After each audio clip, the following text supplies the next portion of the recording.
So, why do you need to start caring about brand SEO? Now, I'm sure everyone remembers Ross's talk from yesterday. It was amazing. And one of the things he said was that most of the SaaS brands that he sees that are successful, they create about 500 pieces of content a year. Now, I'm walking around Seattle and I'm seeing all of these high-rises, and I'm like, how many tech brands are in Seattle? Now, times that by, I don't know, how many states are in the US? How many pieces of content are people going to create? We're all going to be drowning in content. And so the first thing that I'm going to talk about, why we should care, is because of information overload. Someone was leaving, one of my team members was leaving, I pull up a kudos board, I'm like, oh, hey Google, give me an inspirational code to send this person on their way. 4.6 million results. Okay, now I need to select one. And this is SEO, okay? We're all going after the same keywords, we're all writing the same page titles. I can't sift through the woods. I'm like, which one should I pick? And then I'm looking for like a brand that I recognize to be like, this is an authoritative source, because I don't have all day to search for a quote to put in the kudos board, okay? Now think about how much content we're going to have the capability to generate. Like, there's already so much out there. Google already has about 60 billion web pages in its index, and it's just growing and growing, okay? And then, of course, the goalpost keeps moving. Melissa came up here, and she was wearing an amazing dress that has like the lines of all the algorithm updates, and there's been like 233. Like, we keep running after Google. Literally, that's our lives, like to wake up and see what's happened next. I mean, Tom came up, and he was preparing his slides, and he was like, oh, from last week to this week, something's changed. I didn't have time to update it.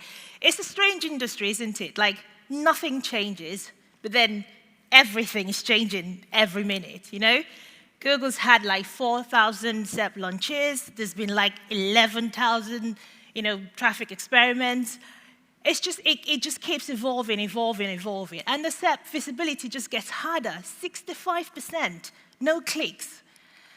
And then we go into the dreaded AI. I know, if you're not bored of hearing about AI already, maybe, after this talk, maybe you'll be like, I'm done, okay? Now, go on this journey with me, because I have a slightly different take, okay? So bear with me, stay with me, okay? Now, Google is saying what they're trying to achieve is personalization in a conversational way, okay? Chatting with a helpful person, like your friend, just having a conversation. And they're like, the announcement they made, they said, there should be fewer irrelevant search results in your query when you search, okay? Now, for me, when I read that article, Google says, we want to serve you a list of images, a list of results. Like, literally, I was like, whoa. Think about how many people are doing logged-in searches, personalization. We just live in this bubble. There is so much potential for bias. And I just feel like with AI, our search journey is just going to get narrower and narrower and narrower. Okay. And I know this hasn't happened yet, but I think one of the things we focus on the current experience in the SERP, and that's fine, that's our job. But if we look at the potential and how much AI can do and how lazy human beings are, why would any search engine abandon this at this time? Imagine me, like, I love dresses. Now, who saw me yesterday? I was looking like $100, like. And I love dresses, and if I could just be like, hey Google, Bird, whatever, show me a list of dresses, okay? Now, this is the current Bing search. It's not great, but then I'm like, oh, okay, filter that by how much they cost, okay? Now, this is Bird. I said, Bird, show me dresses, how much they cost, recommend something for me for a party. Why would I want to troll through like thousands and thousands of sites when I could just do that? Think about it. Look at these two results now, okay? So click a work, good. That is all the quotes and hopes that I have to troll through. And I could just say, now I know now Dr. Pitts emphasized that some of the references are wrong and right now. But imagine if I could just be like, hey, within the search, give me the top list, quotes, references, who's the best, blah, blah, blah. I have 10, I pick it up, I don't need to, troll through the web. Why would I choose anything else? SEO is constantly evolving, but at the end of the day, it's the same. Google exists to serve its users, and that's what we should be doing too. And if this ultimately is what the user wants, to make their life, easy, why would they abandon it? It might not be perfect now, but looking ahead, even if it doesn't happen in the next 1 to 2 years, they're going to keep trying until they get it right, okay?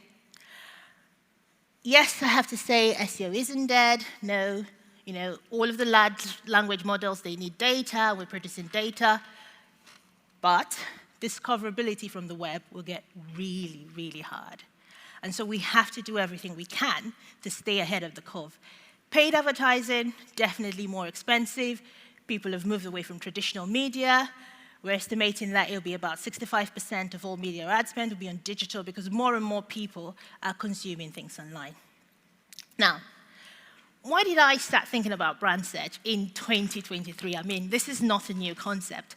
I put out a tweet is it called Twitter or X now? Yeah, okay. I'm just going to stick to what I know. I put out a tweet and I was like, oh, can anyone share anything they're doing about brand SEO? And someone sent me something from like 2013, and he was like, yeah, here is a talk I did. I was like, thank you for the shade. I see you. Thank you so much.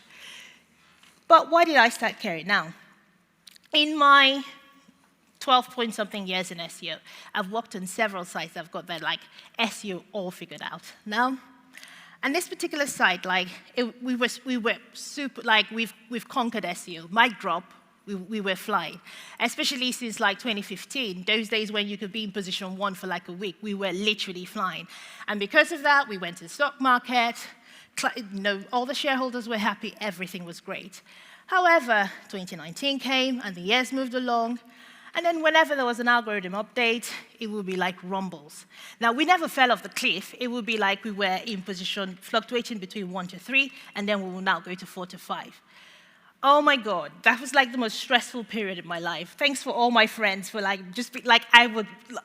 meetings and shareholder this and that and that and that. And I was like, what's happening?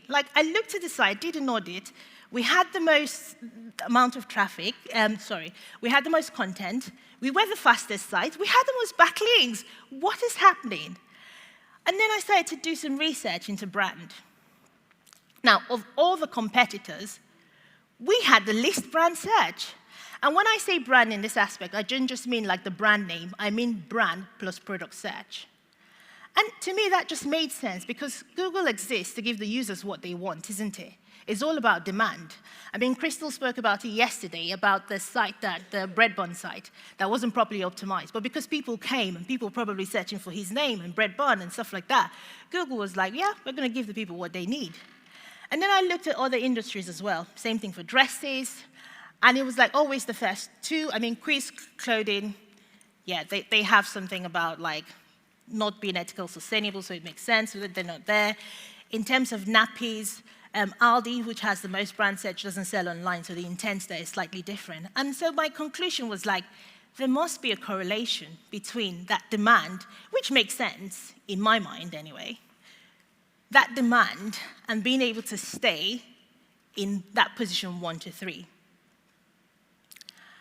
And so it's now I need to start thinking, how do I make people come to me? How do I strengthen my brand authority and make people come to me? So let's go. How to create this strategy. Now, the first things first is I want to acknowledge that this is not easy. There will be things I'll touch on, but I want to acknowledge it's not easy. I mean, there's issues with measuring this, how do you prove the success of your campaign in this kind of way? And I think as SEOs, we're really good at focusing on the halo effect of PPC on SEO, but we don't really look at the halo effect of direct on SEO. And I think that's something we need to start honing in on. Another thing is that tracking search volume for brand. Now, that's something I never really used to do. And then when I did this research and this deep dive, I noticed that the brand search had started eroding. But because nobody was paying attention, we all just assumed, is our brand name will always be in P1? Who cares? We were not tracking any brand keywords. Who cares? And we started noticing that all of those things had been eroding, but because we were not paying any attention, we didn't know. So we need to get back in the habit of not just creating an acquisition strategy, but also creating a retention strategy as well. Again, ownership. I think one of my key hates is, having worked this long in SEO, is how many times there's strategic roles in the C-suite that comes up, and it's PPC that gets pulled up. And that's because I think sometimes they're better at seeing the holistic pictures. And SEOs, we're very, very much like, this is our funnel, this is our channel, this is what we want to do. But we need to think a bit more like general marketers and how things have a halo effect on the other things. Now, collaboration, yeah, Lydia did something about SEOs and developers. Who needs more people to work with, isn't it? More stakeholder management, and that's what makes this really difficult. So, again, the aim is, I'm not going to read all of that, but it's just recognizable, trustworthy, increased brand search. That's what we're going for. So first things first is your brand recognized as an entity? And I'm not going to go into details of how to create an entity. 𝗙cie𝗹𝗹cie, I practiced that name so many times, is going to be speaking on brand entity. She's also doing a Whiteboard Friday. Lily Ray, loads of articles. Go out there, read it, and look at how you can establish your brand as an entity. Consistent naming conventions. It seems so easy, so easy. However, there's so many, especially small brands, make these mistakes a lot. When they migrate to sites, they change the name, and they just abandon old social media platforms and all of those things and create a new one and so start to move on. Thinking about the knowledge panel, do you appear in there? Do you have a Wikipedia page, which is where Google is pulling 70% of his information? Now, local. Jeff is sitting right here, so please look for everything he's written. Amanda Jordan is doing a presentation after coffee, so listen to it. These are people who talk about local a lot. And what I'm going to emphasize about local is that it's not just setting it up, it's about creating an engaging audience. So using all of the features like the posts, the promotions, and engaging with your community so that you get them, advocating for you, you get them sharing posts, you get them posting things like the bonds story. Okay? And then, Google can crawl and understand the web, but why would you let it make a mistake? You need to be using your schemas and optimizing the content that you're putting there so that Google thoroughly understands it. And my personal favorite, brand reputation. Now, I know there is all of these things between causation, correlation, and stuff like that, whether Google really looks at reviews. But I have seen first-hand experience. So a client I was working with, they launched a promotion, and everyone was supposed to win vouchers for getting your car valet. And then when customers tried to claim this voucher, they found out that in their area, there was no valet that was on the recommended list. And then they just went crazy on Trustpilot, absolutely crazy.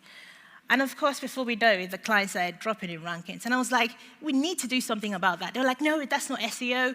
Focus on writing your content. Go and change your page title somewhere and leave us alone. And I was like, and then it started to spread in all the car forums, in all the and I was like, hey, we need to do something about this.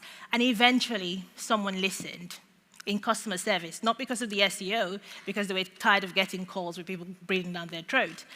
And then what will we see? A week later, blah, blah, blah, rankings recovered. So we need to pay attention to our brand's reputation because it affects the work that we're doing on the website.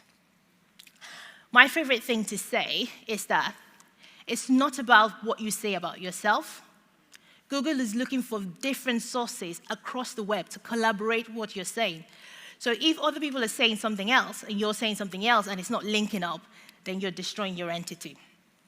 I would say there is, thanks Crystal for reminding me of this tool where you can put in content from your site and you can see the links that Google is making.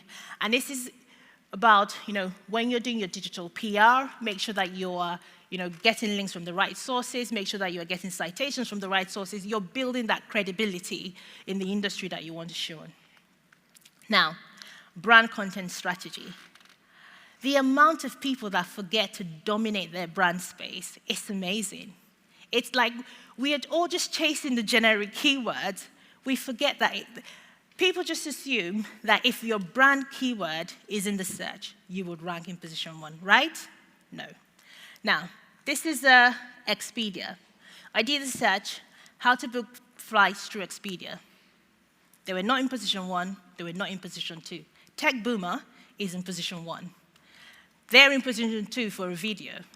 And to make matters worse, Expedia is actually paying for this keyword. They are bidding on it, spending money on their brand keyword, probably through Brand Protect or something. But nobody's checking. None of the SEOs are paying attention to this. They're probably paying attention to like buy travel, but flight somewhere, all of the generic keywords. I went and looked on Expedia's site, nothing. They don't even cover it with organic content, nothing. Now, on the other hand, Airbnb, totally killing it. Anything you search for their brand keywords, they're there. They have content, they have everything. And to do this, we need to get better at collaborating with other departments, especially the product teams. Now, Dr. Pete talked about, not Dr. Pete, sorry, Andy Jarvis spoke about going to your consumer. I love working with product teams because they do so many like user testing, they speak to consumers, they do so much research, and they know what feature is coming next. They do a lot of the product development stuff, and they know all of these things that you can just be harnessing. And for instance, if your brand is a new brand and you don't have that brand search yet, look at competitors, people who do similar things to you. What are they doing? You can just take that and duplicate it and create your own thing. Now, the hardest part of this, and the most kind of productive, or what will give you the biggest growth, is finding your brand's personality. Because the next thing you need to do is to create a top of the funnel content strategy, okay? And that is all about positioning. It's no generic keywords to find here, maybe to integrate, but it's all about positioning. Now, think about GoPro. When you see GoPro, what do you think about? What's the first word that comes to your mind? Okay, maybe adventure. You know? Then we go to the CDC.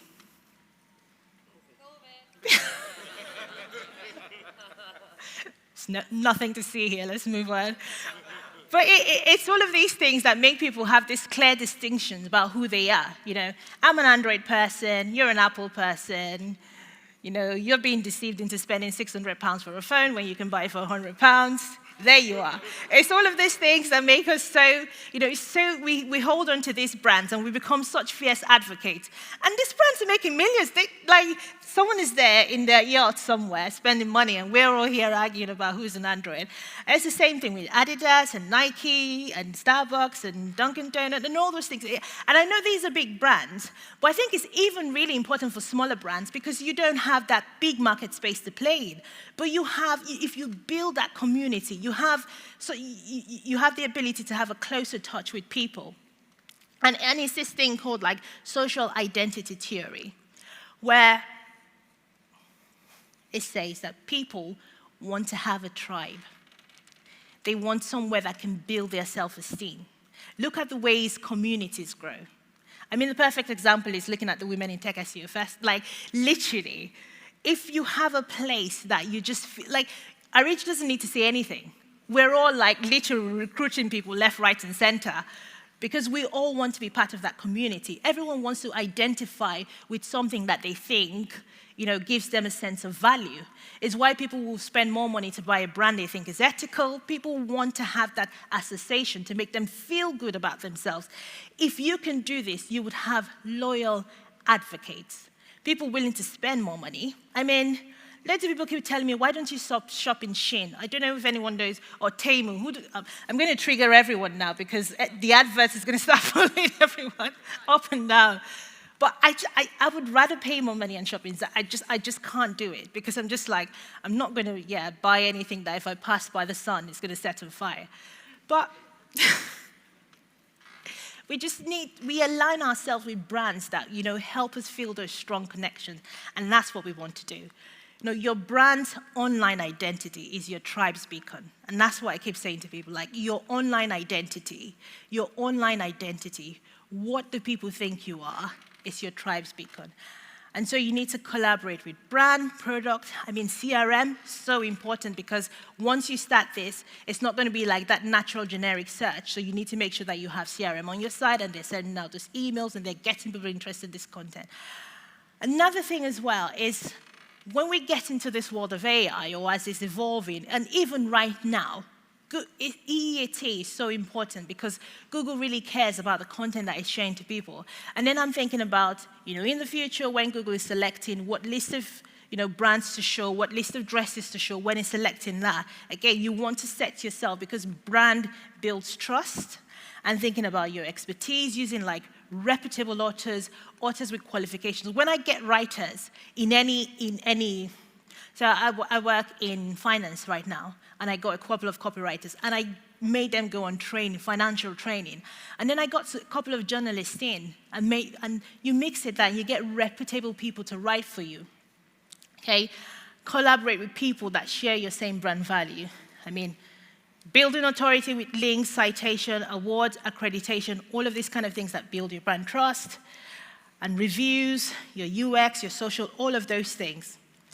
I think for me, it's really, I found this project, like working on a brand SEO strategy, really interesting because, I started from a tech background and I went to strategy, and this just gave me so much room, to innovate and experiment and think creatively, and I really enjoyed it.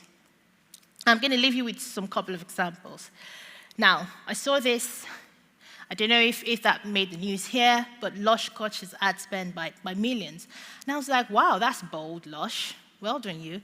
And I think I saw a tweet from 𝗙cie𝗹𝗹liche, like she was like, woo, they have over 4.8 million brands. Well, they can be like, mic drop, we don't care, thank you very much. They can do that. Now, another case study. Confused.com used to be one of my competitors, a car insurance brand. And I'm going to try and move away from my X so I can see. So they had 12% share of the market at that time. And at that time, they were in position like 6.7 on average, and they were getting 4% of the click. And then the next year, there was an algorithm update. And they dropped to position 10. And according to this is from Athena, that measures share of clicks, and it says they were getting 0% share of clicks. That could ruin a business overnight.